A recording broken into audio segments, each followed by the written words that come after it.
Okay, so are you ready to start getting your life prep for your move abroad? If you said, yep, I sure am, then this is the right place for you. So, hey, welcome to another episode of Best Life Abroad, not your average travel podcast. This season, we are digging in deep to all that you need to know to make 2024 the year that you go abroad. So, I'm your host, Dr. Raquel. Today, we are talking about how to prepare for your move abroad. We're talking logistics, we're talking packing, we're talking all the things.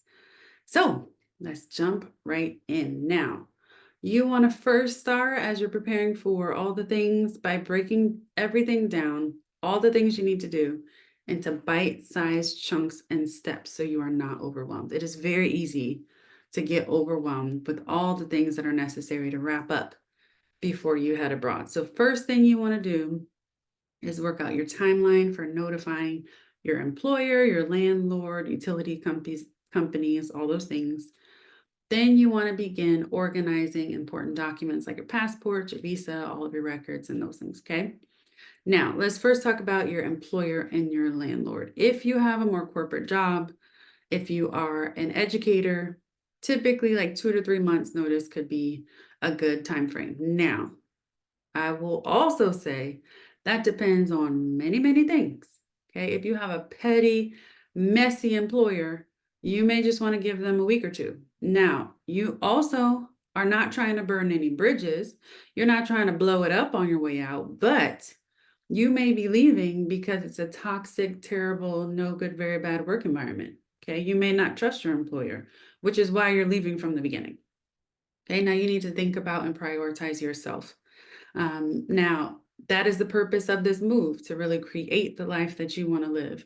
So if you hear nothing else, hear me say, this is really a time that you want to prioritize yourself and what it is that you need. Okay. You also might have a tight turnaround for your move. When my husband and I were leaving to head to Germany, he was offered a football contract, and then they were like, we want you there in 2 weeks. And so we had to figure out, we had already been preparing for a move. And so, we had been purging for months, but, we had to kind of wrap it all up within a week time frame, spend that last week getting all the final things together, and then we were out of there. Okay. So you may have other things that impact your timeline, but please, please, please remember to prioritize you. You only need to know what is the official notice period that is required by your employer. Okay, what do they require in terms of time frame that you give them to let them know that you're leaving? If it's 5 days and you know that you have a quick turnaround and you have to be out of the country in 15 days, don't try to give them 2 weeks and then you're running around all over the place, losing your mind, having no sanity, no self-care. It is not worth it. Okay. Make sure you prioritize the things that you need. Okay. So after you find out how much notice is required, I say again, required, then you'll schedule your meeting with your employer. You'll go ahead and communicate your departure with all the people, figure out all the necessary handovers. What are the things that you need to wrap up, not that you want to wrap up. Okay.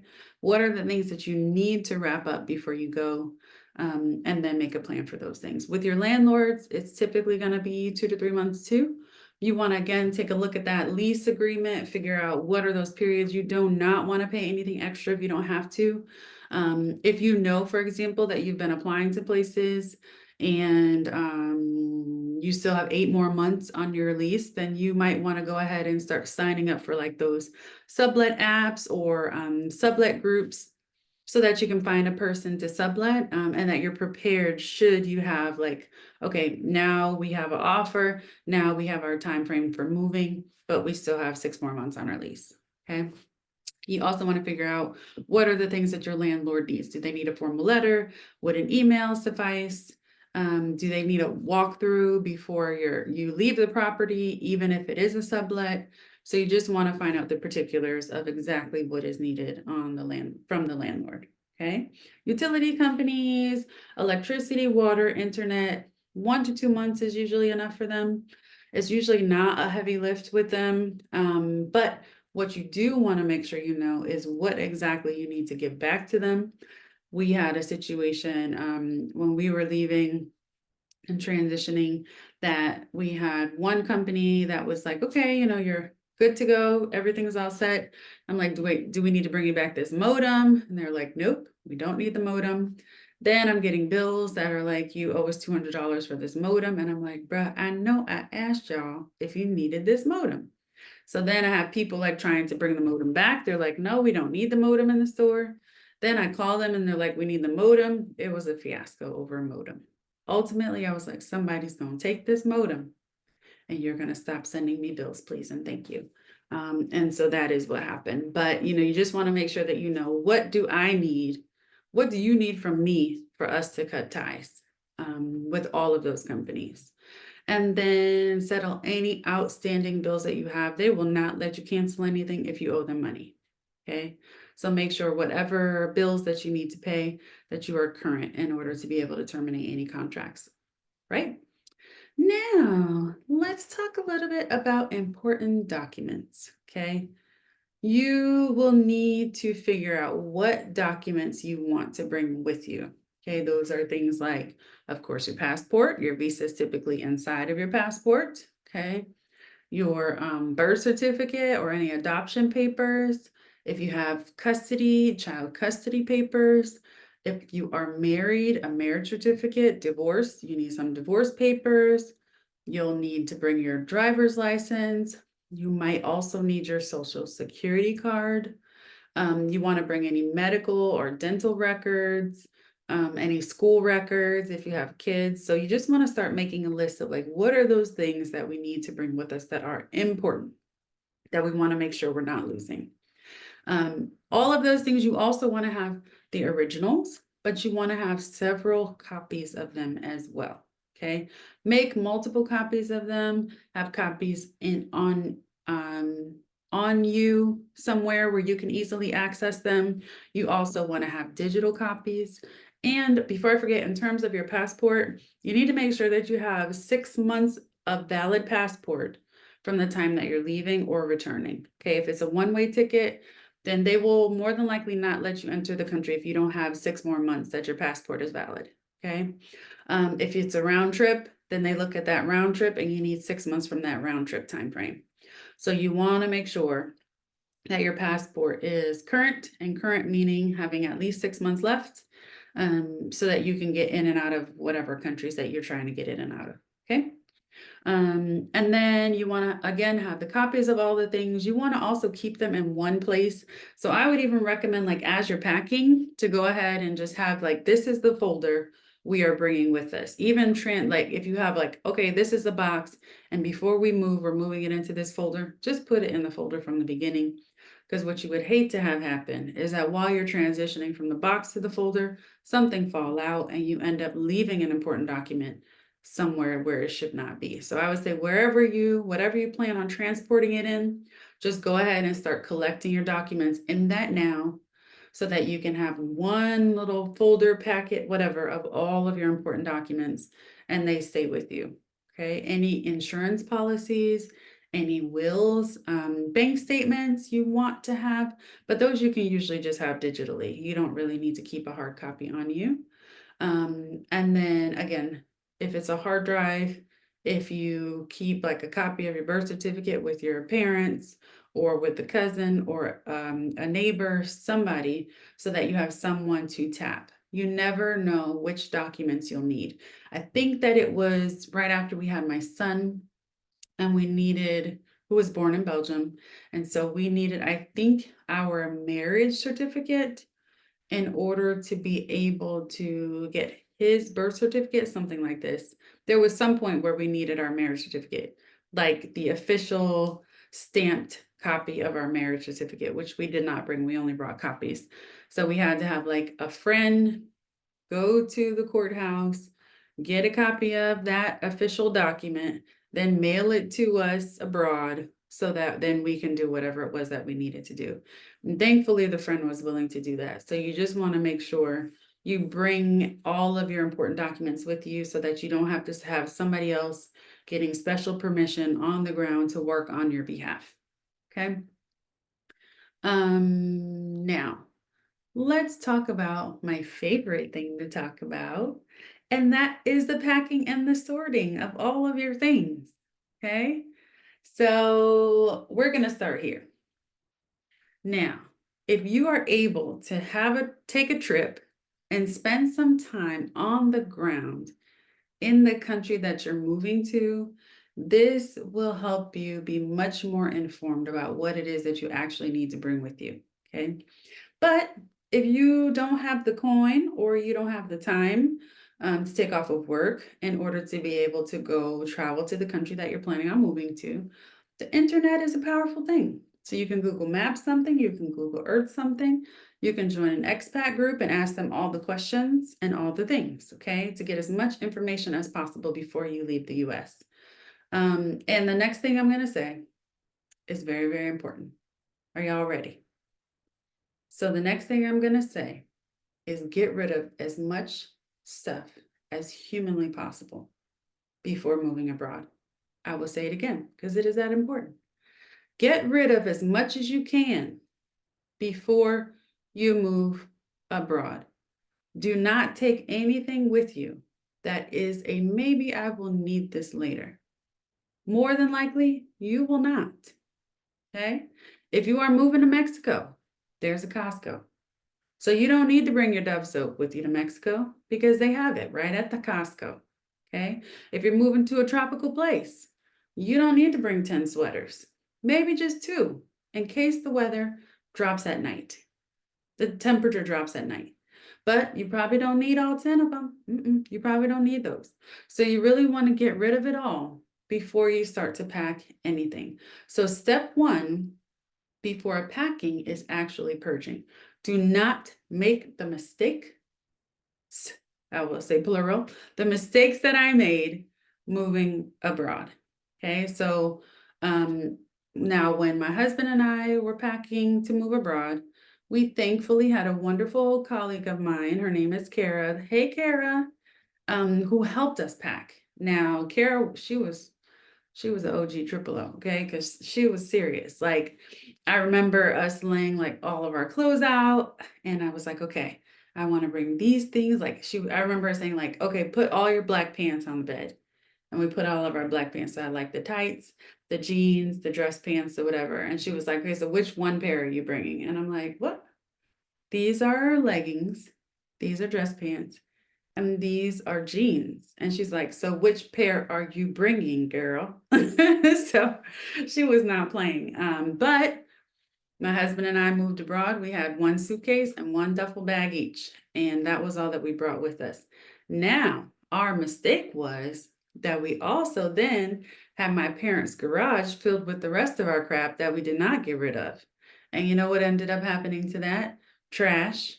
Because years after we didn't return back to the US and our stuff was still in my parents' garage and they were ready to murder us, then we ended up just throwing most of it away. You know, there were like pictures and things in there that we kept, but then there was even like several boxes that like mice had got into. I have no idea what was in those boxes. I will never know because they are in the trash. And obviously, I'm alive, I didn't need them. And so you really just want to get rid of all the things that you can before you even start putting anything in a suitcase. Okay. Now, several months is probably all you'll need to pack all the things that you need to bring because you're not bringing a lot because you're going to be purging all the things first. So you only probably need a few months, but I still will say start early, especially with the purging. You can start today with your purging. You know you want to move abroad. You know you're going to move abroad. So let's just start getting rid of stuff now.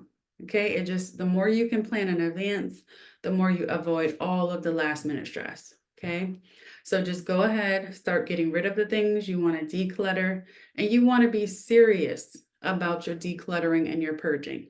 Now, my rule from my time abroad until this day. So from like leaving to go abroad, living abroad, and seeing all the things I really do not need that I keep because of my American spirit. Now my rule is if I haven't worn it in 6 months, it's out of here. And so every few months I go through my closet and I'm like, I haven't worn this thing in years, so it's got to go. Okay. And so you really want to be ruthless. There might be that favorite thing that you're like, if I just lose this 20 pounds, how long you been losing the 20 pounds? Has it been 5 years?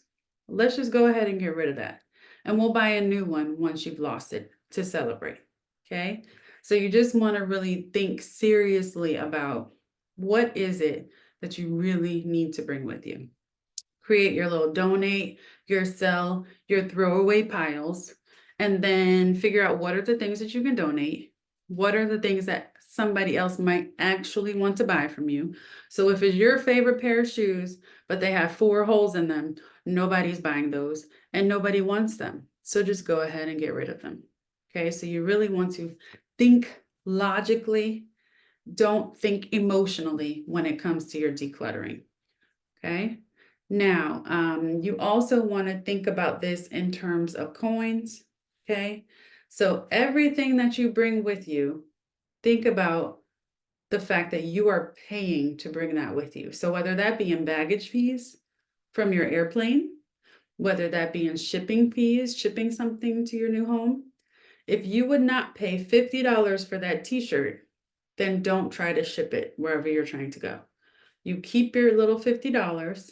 You pay $30 and buy a new t-shirt when you get to your new home to celebrate.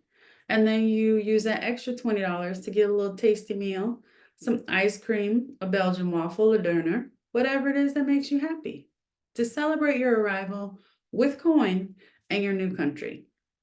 Okay, so if you would not pay again for that item, then don't pay to ship it or to carry it over to another country. Everything is costing you money. So whatever you can, make sure you get rid of it. Okay. In terms of like packing strategies, you just want to pack your essentials first. So one of my friends shared this with me many, many years ago, and I have lived by this ever since. Thank you, Flair. And she was like, whenever you're traveling somewhere, you always want to just keep like if you're packing some check bags or whatever, you always want to have a bag with you that is all of your essential items. And so the first bag you want to pack, or maybe if it's not the first bag, but you always want to have a bag to the side that is all of your essentials. And so that can be like your toiletries, change of clothes. That's where your documents are going to stay, the things that are with you all the time so that they cannot get lost. That is what's going to be in that essentials bag. Okay. Any medications that you take, any things that are near and dear to you that you do not want to get lost. That's what's going to go in that essentials bag. Okay. Now, if you have kids, you also want to pack like extra diapers and wipes and all those things. Those are things that are also going to go in the essentials bag. I remember we were going somewhere and we had like maybe an hour or something layover in Lisbon. And then all of a sudden, that flight was canceled from Lisbon. And so we were all there, like trying to figure out what to do with these children in Lisbon. And so, like, all the parents on the flight, we ended up like all getting all of our diapers and wipes and everything, pooling them together. I remember I found one store in the airport that had like 3 packs of diapers in my son's size. So I got all the diapers and then we were all kind of divvying up all of our things. But you always want to make sure that you pack extras, especially extra clothes when you're traveling, and especially when you're traveling with kids. Okay. Now, again, researching the destination, the climate, figuring out what you actually need. You can look and see, you can check in the like expat groups. What do I really need to pack with me? Do I need sweaters? Do I need scarves? Do I actually need to get a big coat to bring with me? There are some places where you can, like, for example, in Germany, they had great, like, large, heavy duty coats, but they were like triple the cost of what they were in the US. So I remember my first winter that I came back home for Christmas, I came home and I bought my coat at home. And so that was a coat that I then ended up bringing back with me to Germany because it was cheaper to buy it in the US. But these are questions that you can ask people now. You do not have to be in the country to figure this information out. Okay. Of course, you want to do like the things you would do when you're moving anywhere. So like labeling boxes clearly. Like some people put the little color-coded stickers, put your little pink sticker on everything that's going in the bedroom. your green sticker on everything that's going in the bathroom, just so that things are color coded and easy to find. You don't, again, same as if you were moving anywhere, you don't want to feel like a box that's full of books, because if you think that that box, that heavy box that is full of books is going to actually make it to your destination safely and in one piece, you are mistaken. Okay, so you want to make sure you're packing like you want the things that you're packing to get there. Heavy things at the bottom, more fragile things at the top, bubble wrap, packing paper. I do remember that, I don't remember where we were, probably something that I was shipping to Germany, but because I kind of got the gist of minimalism by the time we were moving to Belgium. But I remember like all of our like wedding plates and cups and mugs and things, I wrapped them all up. I thought I wrapped them great to ship them to our home abroad, ship them over there. Everything was cracked except one mug. I was so devastated. I am a mugs person. I'm just going to tell y'all. I'm a mugs person. If you come to my house, you will see mugs from countries all around the world. Okay. I am a mugs person. That's how I remember things. And so it was like super devastating. Of course, all things that are replaceable, first world problems. But I was really, really sad that all of our wedding things had all gotten crushed. So just making sure that you're packing things so that it can withstand travel to another country. You want to consider voltage differences. That may be your favorite lamp, but if that lamp is a different voltage, you do not want to be the person that moves in and shorts out the whole apartment complex the day you move in, because your lamp voltage is not the same as the voltage of that country. So you do want to make sure you understand the requirements. And I just recommend getting rid of all of those electronic devices like the lamps and the clocks and all the things, and seeing what you can get in country, because voltage is really, really tricky, and it can seem like things are okay until something is shorted out. Or I've seen people like try to use a different little converter because they're all USB, and then it shorts out their whole laptop and they have to get another one. These are things you do not want to have happen. You do not want to have to move abroad and then have the expense of a new laptop. So, just do what you can to try to make sure that you are respecting the voltage of the country that you're moving to. And I would recommend not taking any more electronic devices than those that you need to bring with you. And you want to think about restrictions. I have paid many a customs fees for things that I should not have paid many a customs fees for. Okay. Or like people will send like care packages, which was awesome. It was just nice for people to know like people are thinking of you. But I have definitely gotten like care packages, where it's like M&Ms and cookies and whatever. And then it's like $75 and they have all those same things at the grocery store. And so, things like restrictions where you just are not really sure, all of that you can find in whatever postal service that they have in the country that you're moving to. They will clearly lay out all that information, like what is allowed in the country, what do you have to pay for to get in the country. Also, like maybe you might need to take tags off of things so that it doesn't look like brand new things are being shipped to you. I had a closet full of mostly not worn things that I was shipping places because I had not worn them before. And I was like, dang it, I'm gonna wear this dress. I wish I had not worn the dress, because since it was mine, but it was shipped over with tags on it, I had to pay for it as if it was a brand new dress, even though I had it for 3 years. And so those are the types of restrictions that you want to make sure that you're looking out for. You also just want to know, like, what am I actually packing in this thing? What do I have that's valuable here that I want to ensure gets to the new location? Take pictures of things. We all have some type of phone or some type of device where we can take pictures and keep it. And pictures are going to be great because then you don't have to remember everything. You could even just put like take pictures of everything you're packing or you're moving, keep it in an album, and then whenever you need it, you're like, oh, I know I have a picture of that, and then pull it out. And checking airline baggage policies. So they are also super strict these days about weight. I don't know what happened, but I feel like in the past, you could have gotten away with the extra pound or two. Now, they are not playing these games.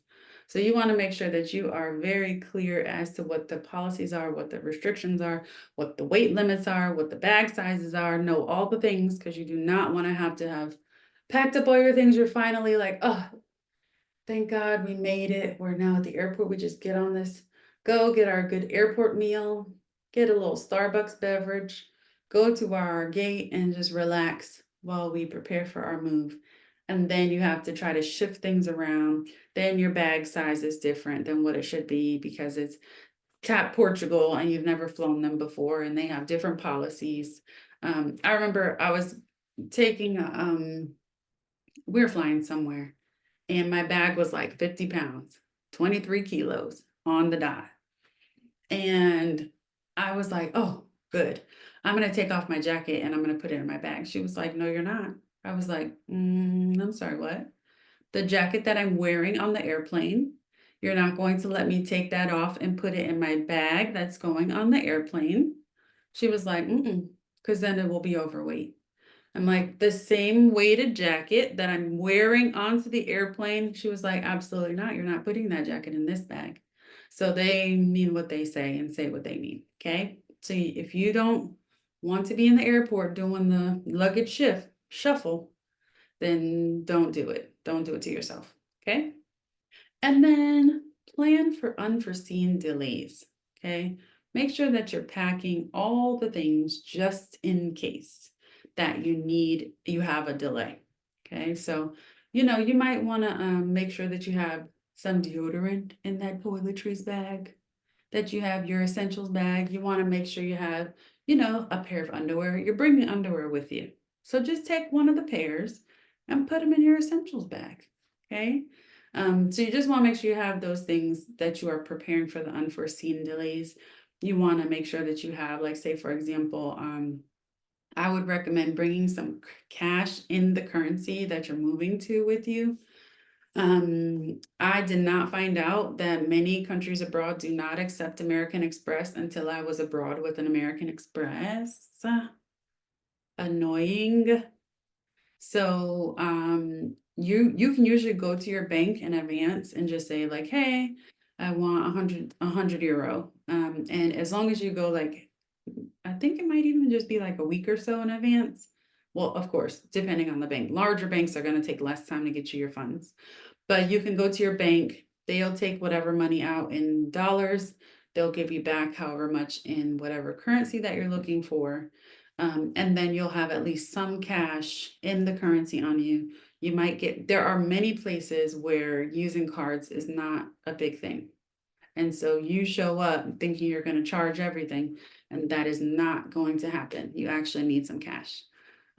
So you just want to make sure that you're preparing for those unforeseen. Okay, so now you're ready. All right. You know when to tell everybody that you're moving.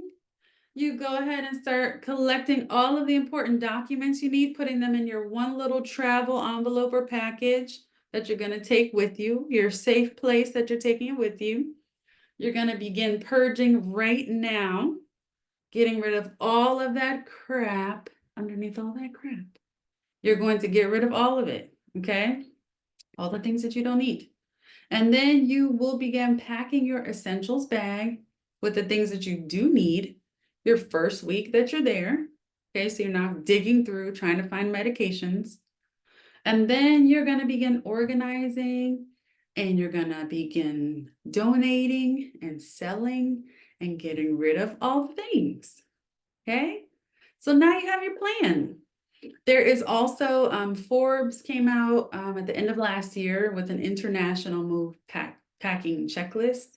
And so that is on my website. You can find that www.yourbestlifeabroad.com. If you scroll down to the bottom in the section that says resources, it's right there in the middle.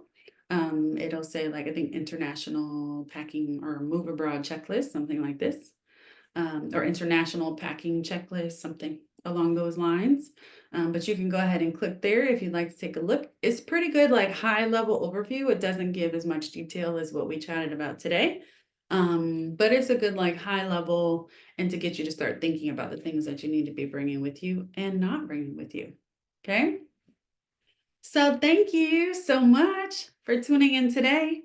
If any of you are interested in moving abroad and need some help creating your move abroad roadmap, I am here to support you on getting your journey started. So head to my website at www.yourbestlifeabroad.com for information on how to turn your dream of moving abroad into a reality. Thanks again for joining me today. And just remember, there is no time like the present to begin living your best life abroad. Bye.